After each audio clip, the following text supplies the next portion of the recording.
namaku Rahmat. Kejadian ini berlangsung sekitar pertengahan tahun 2005, sebuah periode dalam hidupku yang penuh kecemasan karena ayahku tercinta sedang dirawat intensif di salah satu rumah sakit terbesar dan tertua di Surabaya, RSUD Dr. Soetomo. Hampir setiap malam, setelah jam kerja usai, aku bergegas ke sana untuk bergantian menjaga beliau dengan ibuku atau adikku. Rumah sakit ini, megah dan selalu ramai di siang hari, berubah drastis saat malam mulai larut.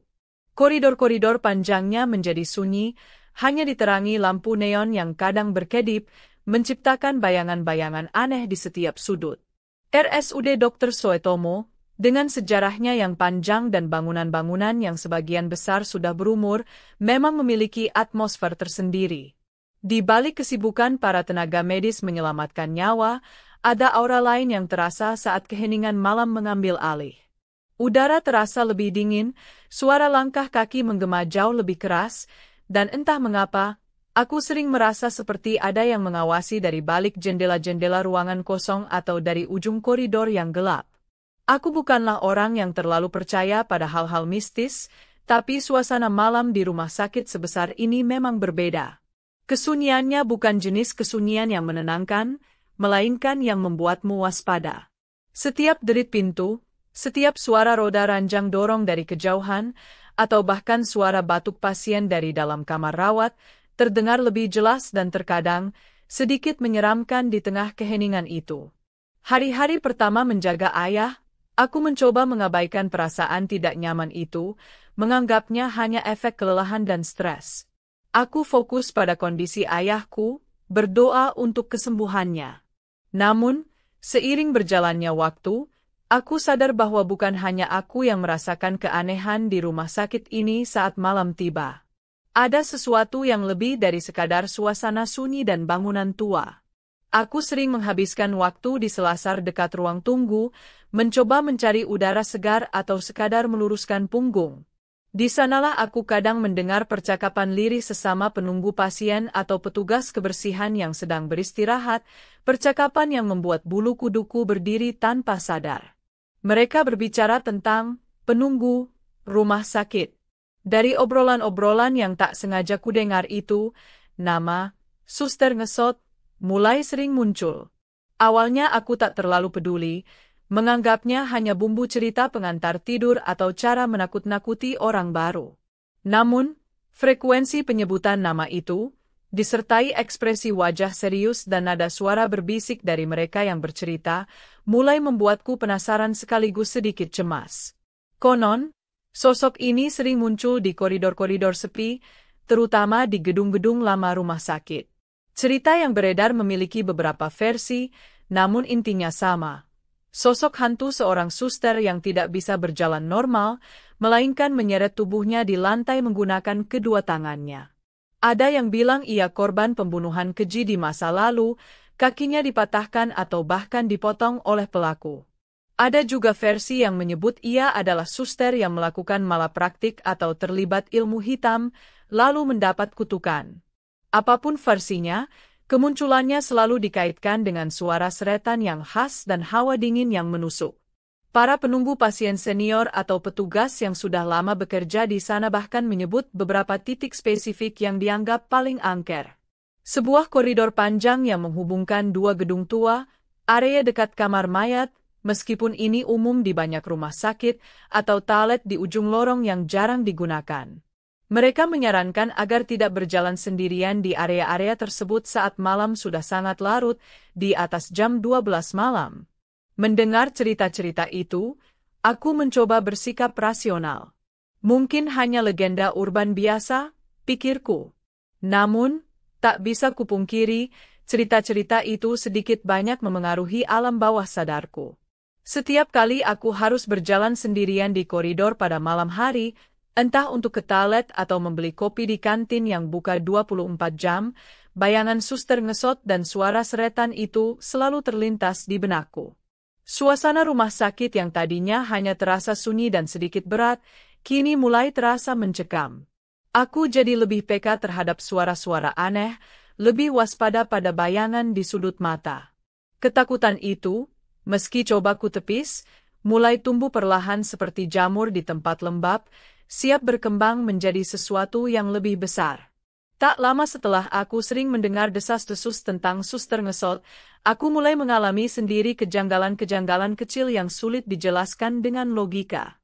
Awalnya hanya hal-hal sepele yang mungkin bisa dianggap kebetulan atau imajinasi karena kelelahan. Misalnya, saat berjalan di koridor yang kuanggap aman karena cukup terang dan dekat dengan pos perawat, aku merasa jelas mendengar suara langkah kaki di belakangku. Namun, saat aku menoleh, tak ada siapapun. Koridor itu panjang dan lurus, mustahil seseorang bisa bersembunyi secepat itu. Di lain waktu, saat aku melewati deretan ruang rawat yang lampunya sudah dipadamkan, aku melihat dari sudut mata salah satu pintu bergerak pelan, seperti ada yang baru saja membukanya sedikit lalu menutupnya kembali. Aku berhenti sejenak, mengamati pintu itu, tapi tak ada gerakan lagi. Mungkin hanya angin, pikirku, meskipun malam itu udara terasa tenang dan tak ada jendela yang terbuka di dekat sana. Perasaan dingin yang aneh juga sering kurasakan. Bukan dingin karena AC, melainkan hawa dingin yang menusuk tulang dan membuat bulu kuduk berdiri seketika. Hawa dingin ini sering muncul tiba-tiba di titik-titik tertentu di koridor, lalu hilang begitu saja saat aku melangkah beberapa meter melewatinya. Salah satu titik yang paling sering kurasakan hawa dingin ini adalah di dekat sebuah tikungan menuju gedung yang lebih tua. Kejadian-kejadian kecil ini terus berulang selama beberapa malam. Aku mencoba meyakinkan diri bahwa itu semua hanya perasaanku saja, efek dari kurang tidur dan cerita-cerita horor yang kudengar. Aku bahkan sempat bercerita pada ibuku, namun beliau hanya menasihatiku untuk lebih banyak berdoa dan tidak terlalu memikirkannya, khawatir aku jatuh sakit karena stres. Namun, jauh di lubuk hati, aku tahu ini bukan sekadar imajinasi. Rumah sakit ini, di malam hari, memang menyimpan sesuatu yang lain. Sesuatu yang tak kasat mata namun kehadirannya bisa dirasakan. Dan sepertinya, sesuatu itu mulai memperhatikanku. Gangguan selanjutnya tidak lagi bersifat visual atau perasaan semata, melainkan auditori, dan ini yang paling membuatku merinding. Pada malam-malam tertentu, biasanya setelah lewat tengah malam ketika suasana rumah sakit sudah benar-benar sepi, aku mulai mendengar suara itu. Suara yang persis seperti yang digambarkan dalam cerita-cerita tentang suster ngesot. Itu bukan suara roda ranjang, bukan suara petugas kebersihan yang sedang mengepel lantai. Suaranya lebih berat, lebih kasar, seperti kain tebal atau benda padat yang diseret paksa di atas lantai keramik yang licin. Suara itu memiliki ritme yang lambat dan konstan, seolah sumber suara itu bergerak dengan susah payah. Terdengar dari kejauhan pada awalnya, datang dari arah koridor panjang yang jarang kulewati karena memang agak jauh dari ruang rawat ayahku. Pertama kali mendengarnya, aku langsung terdiam. Jantungku berdegup lebih kencang. Aku mencoba menajamkan pendengaran, memastikan aku tidak salah dengar. Suara itu terdengar lagi, jelas dan nyata, memecah keheningan malam. Aku mencoba mencari sumber suara lain yang mungkin mirip, seperti suara gesekan pintu atau mesin pendingin, tapi tidak ada. Suara itu unik dan sangat mengganggu. Aku bertanya pada petugas keamanan yang kebetulan lewat, apakah ia mendengar suara aneh seperti sesuatu yang diseret. Petugas itu hanya tersenyum tipis, lalu berkata, "Sudah biasa, Mas. Jangan terlalu dipikirkan. Yang penting banyak berdoa saja kalau lewat koridor sana malam-malam." Jawaban itu sama sekali tidak menenangkanku, malah semakin menguatkan dugaanku bahwa suara itu bukanlah suara biasa. Sejak malam itu, suara seretan itu menjadi teman setiaku di keheningan malam rumah sakit. Terkadang terdengar sangat jauh, terkadang terasa lebih dekat. Kehadirannya selalu berhasil membuat bulu kuduku berdiri dan jantungku berpacu. Aku mulai benar-benar takut untuk berjalan sendirian di koridor saat malam sudah larut. Setiap kali suara seret itu terdengar, aku refleks mencari tempat yang lebih ramai atau setidaknya lebih terang. Aku akan menunggu beberapa saat sampai suara itu menghilang sebelum melanjutkan perjalananku. Suara itu menjadi teror tak kasat mata yang terus menghantuiku selama aku berada di rumah sakit itu. Rasa penasaran kadang bisa mengalahkan rasa takut, meskipun seringkali berakhir dengan penyesalan. Suatu malam, sekitar pukul 2 dini hari, aku merasa sangat haus dan persediaan air minum di kamar sudah habis. Kantin berada di gedung sebelah, yang berarti aku harus melewati salah satu koridor panjang yang cukup sepi, koridor yang sama di mana aku sering mendengar suara seretan misterius itu. Dengan sedikit ragu, aku memberanikan diri melangkah. Baru beberapa meter aku berjalan menyusuri koridor yang hanya diterangi beberapa lampu neon remang-remang itu, suara ser kembali terdengar. Kali ini terasa lebih dekat dari biasanya, seolah berasal dari ujung koridor di depanku, dekat sebuah tikungan gelap. Jantungku serasa berhenti berdetak sesaat. Aku ingin berbalik, tapi rasa haus dan sedikit rasa penasaran menahanku. Aku berhenti melangkah, mencoba menajamkan penglihatan ke arah tikungan gelap itu. Suara seretan itu juga berhenti, seolah menyadari kehadiranku. Hening sesaat, hanya terdengar suara detak jantungku sendiri yang memompa kencang. Lalu, dari balik tikungan itu, aku melihat sesuatu bergerak perlahan. Itu adalah bayangan putih, rendah, sangat dekat dengan lantai. Gerakannya lambat, terseret-seret, persis seperti sumber suara yang sering kudengar. Aku tidak bisa melihat detailnya karena pencahayaan yang minim dan jarak yang cukup jauh, tapi aku yakin itu bukan manusia biasa atau hewan. Bentuknya seperti seseorang yang sedang terduduk dan menyeret dirinya. Bayangan itu bergerak beberapa meter, lalu menghilang masuk ke dalam bayangan gelap di sisi lain koridor. Aku terpaku di tempat, kakiku terasa lemas. Keringat dingin mulai membanjiri pelipisku. Aku tidak salah lihat. Itu pasti dia. Sosok yang selama ini hanya kudengar dari cerita dan suaranya saja. Rasa hausku hilang seketika, tergantikan oleh rasa takut yang luar biasa. Tanpa pikir panjang, aku berbalik dan setengah berlari kembali ke ruang tunggu dekat kamar ayahku. Malam itu aku tidak bisa tidur. Bayangan putih rendah yang menyeret diri itu terus terbayang di pelupuk mata. Aku mulai benar-benar percaya bahwa legenda suster ngesot di rumah sakit ini bukan sekadar isapan jempol belaka. Ia nyata, dan aku baru saja melihatnya sekilas. Sejak penampakan samar malam itu, aku berusaha sebisa mungkin menghindari koridor-koridor sepi saat malam hari, terutama koridor tempat aku melihat bayangan putih itu. Aku lebih memilih berjalan memutar melewati rute yang lebih ramai meskipun lebih jauh. Namun, nasib berkata lain. Ada kalanya aku terpaksa harus melewati jalan pintas itu karena terburu-buru atau karena rute lain sedang dibersihkan. Salah satu malam yang paling menegangkan terjadi beberapa hari setelah penampakan pertama. Ayahku membutuhkan obat tambahan yang harus segera diambil di apotek 24 jam yang letaknya cukup jauh. Ibuku sedang tertidur pulas karena kelelahan, jadi aku yang harus pergi. Mau tidak mau, aku harus melewati koridor angker itu lagi untuk mempersingkat waktu. Aku membekali diri dengan doa-doa yang kuhafal sekenanya, mencoba memberanikan diri. Awalnya semua terasa normal, koridor itu sunyi senyap. Aku mempercepat langkahku, mataku awas menatap lurus ke depan, telingaku waspada mendengar setiap suara. Ketika aku hampir mencapai pertengahan koridor, suara itu datang lagi. Kali ini, sumbernya terasa sangat jelas, dari arah belakangku. Refleks, bulu kuduku berdiri semua. Jantungku berdegup tak karuan. Aku tidak berani menoleh sedikit pun. Aku hanya bisa mempercepat langkahku, hampir berlari. Namun, suara seretan itu seolah ikut mempercepat temponya, terus mengikutiku dari belakang, menjaga jarak yang konstan. Semakin cepat aku berjalan, semakin cepat pula suara itu mengikuti.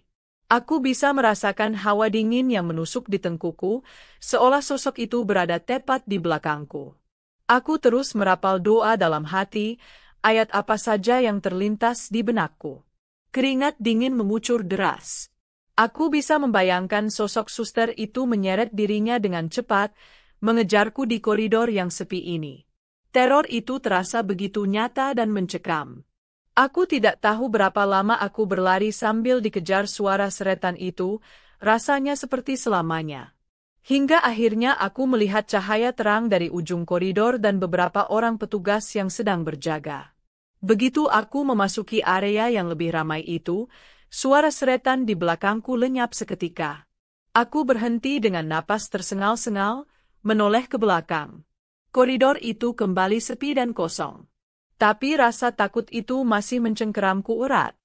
Malam itu adalah salah satu malam terberatku. Ayahku mengalami sedikit penurunan kondisi, membuatku dan ibuku terjaga hampir semalaman dengan penuh kekhawatiran. Menjelang subuh, kondisinya mulai stabil, dan aku merasa sangat lelah, baik fisik maupun mental. Aku memutuskan untuk mencari udara segar sebentar di luar ruangan, sekadar untuk menjernihkan pikiran sebelum waktu salat subuh tiba.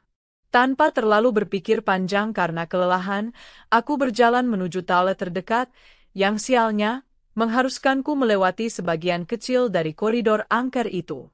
Mungkin karena terlalu lelah dan kurang waspada, aku berjalan agak santai, tidak secepat biasanya.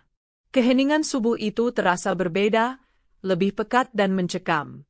Tiba-tiba, suara yang paling kutakuti itu terdengar lagi. Kali ini, suaranya sangat dekat, seolah hanya beberapa meter di depanku, dari arah tikungan menuju toilet.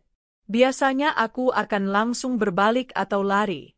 Tapi entah kenapa, mungkin karena akumulasi kelelahan, stres, dan rasa takut yang sudah memuncak, aku justru berhenti.